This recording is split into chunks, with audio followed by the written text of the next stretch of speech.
my talk is about quadcopters and how you can use a swarm of angry bees to accomplish to basically get flying for a number of different things.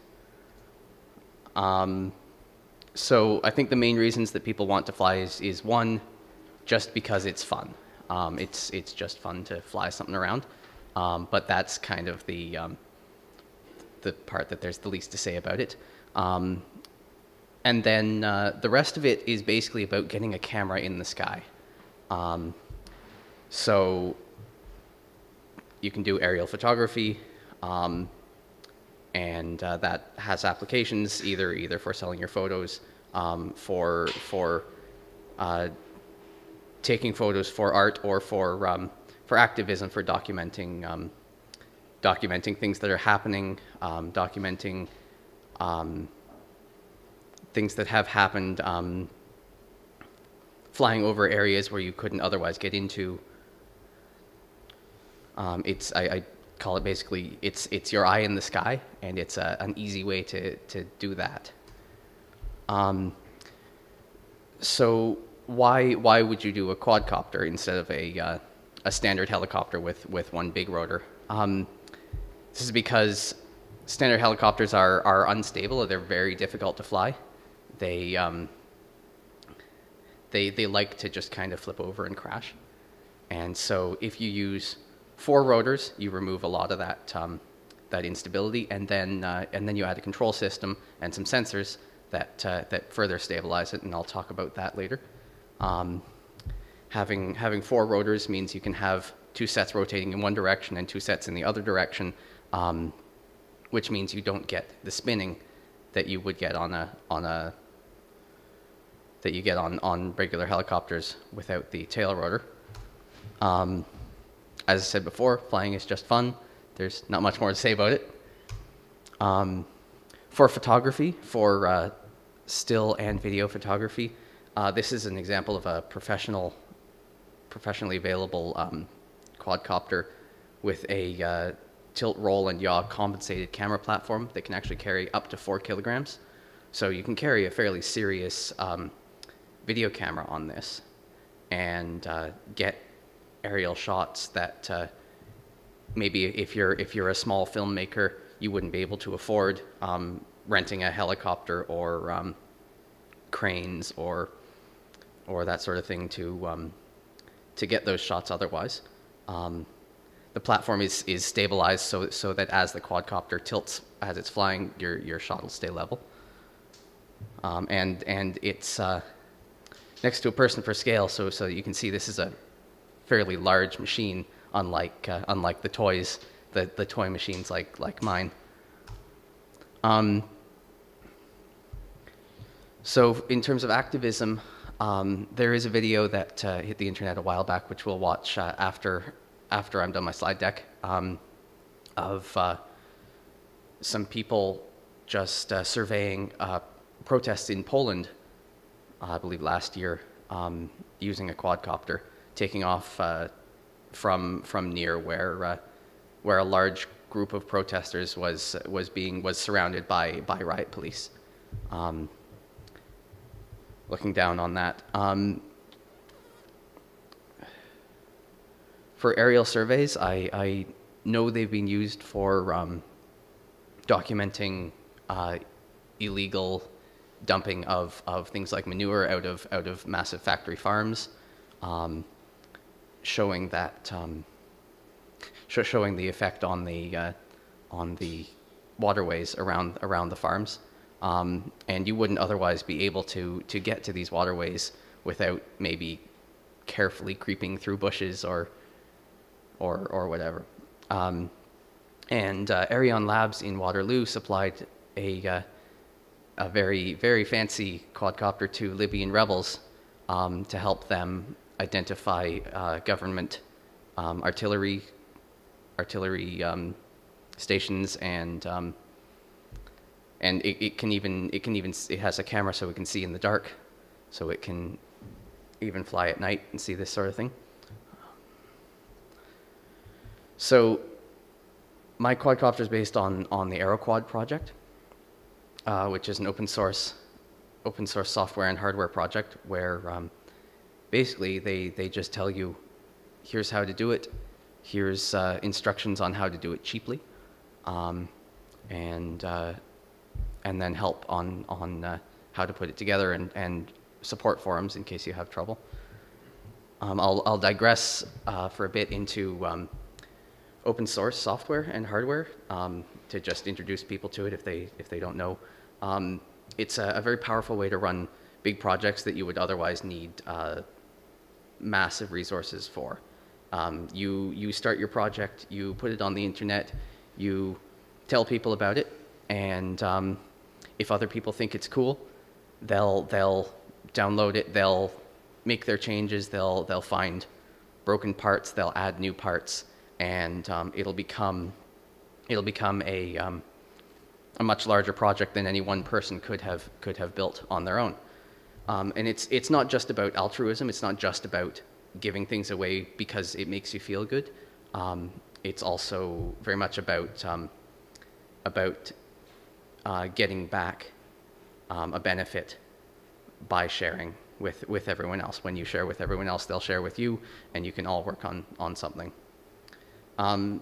Open source software and hardware means that the source code, the human readable version of the computer instructions for the software, schematics, lists of materials, instructions, drawings for mechanical parts, those are all available usually for free on the internet for anyone to download and make their own changes to, and usually to contribute changes back.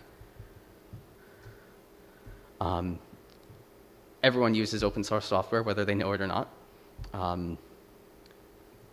Most websites run what's called a stack of open source software with the Linux operating system on the bottom, and then a number of pieces of software on top of that to serve up all your favorite web pages. Android is open source based on Linux. Some of you may have that on your phones. Firefox and VLC are fairly well-known programs that are open source, and OS X for Apple computers is based on BSD, which is an open source operating system that's been around for many years. So the hardware of the quadcopter doesn't have that many components. It's just 4 motors and their speed controllers, a microcontroller that acts as the brain for the whole thing, a number of sensors that feed data into the microcontroller, and then the microcontroller reads from these sensors and is able to tell which way it's facing and which direction it's going and what orientation it's in, and so it can automatically adjust the speeds of the motors to compensate for wind or to go in one direction or another. There's a battery. There's a transmitter and receiver used from the radio control car world. The rest of it is actually towel bar from Zellers, like you'd hang your towels on in your bathroom, and plastic pieces that I cut on our laser cutter. The reason that it can be so cheap, building a copter based on the AeroQuad project can be under $500, whereas buying one off the shelf can be thousands. The reason it can be cheap is because you get all your parts straight from Hong Kong, straight from the manufacturers, rather than through somewhere in North America that has all their markups and stuff like that.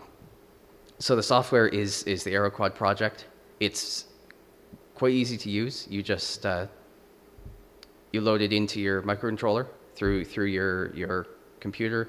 You set the parameters, tell it what kind of helicopter you have, what kind of sensors you have, and you tune it, and then you're flying. You don't need to know how to program to use it.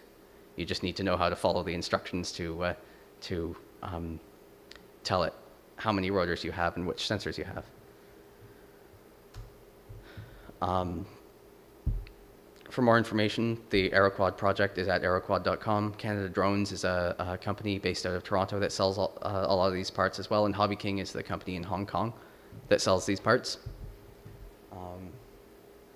I'll show some videos now.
And then this is a video of some research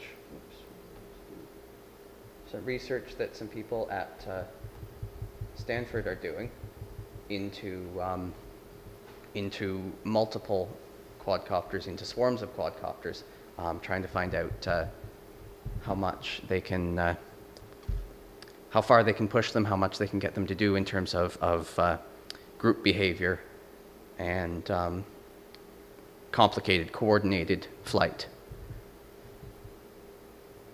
We developed a nano quadrotor capable of agile flight.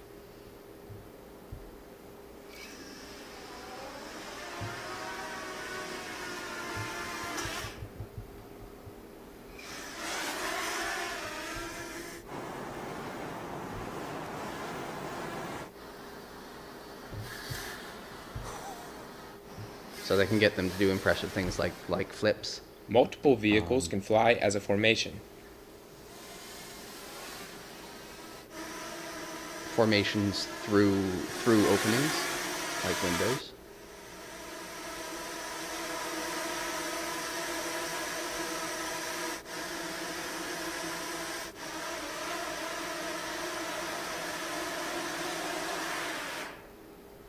We developed a method to transition between formations in 3D.